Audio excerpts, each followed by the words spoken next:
Et si vous glissiez un peu d'Alsace dans votre bibliothèque cet été? Romans, récits historiques, bandes dessinées, l'Alsace inspire les écrivains. David Sandona et Arnaud Rapp sont allés à la rencontre de libraires de la région. Ils nous livrent leur coup de cœur. L'été, on prend le temps de flâner, de ralentir et de lire sur un banc ou en terrasse un roman à la main. Cette librairie de la Petite France à Strasbourg est spécialisée dans les bandes dessinées. Plus de 200 d'entre elles ont un lien direct avec l'Alsace. Et pour Frédéric le libraire, voici la BD à lire absolument cet été.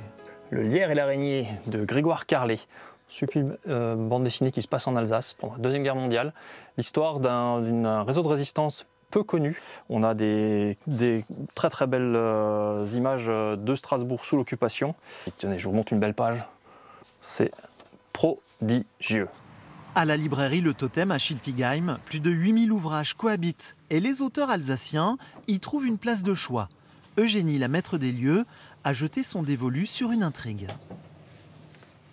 Mon coup de cœur, c'est celui-ci, un roman policier, parce qu'en été on lit des polars, des paysans, ça se passe dans l'Écosse. L'autrice est prof de français dans la région.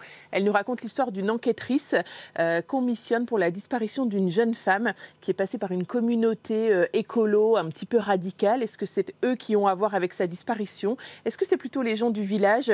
Je vous en dis pas plus, mais lisez-le. Et parfois, les auteurs ne sont pas très loin des lecteurs. Notre coup de cœur, Olivier Clodon, nous a donné rendez-vous au bord de l'île. Ils remontèrent le quai Finkviller et laissèrent la Petite France derrière eux. Ils arrivèrent bientôt devant son appartement. Avec son 4e roman, le Strasbourgeois nous plonge dans une enquête policière au début des années 50. Strasbourg est une ville incroyable avec un passé très riche. Et les années 50 sont une période un peu oubliée, pas très exploitée en matière de littérature. Et c'est ce que j'aime beaucoup faire, c'est emmener le lecteur dans des périodes un peu oubliées, méconnues. Entre récits historiques ou thrillers enracinés, cet été, aucune excuse pour ne pas découvrir les auteurs alsaciens.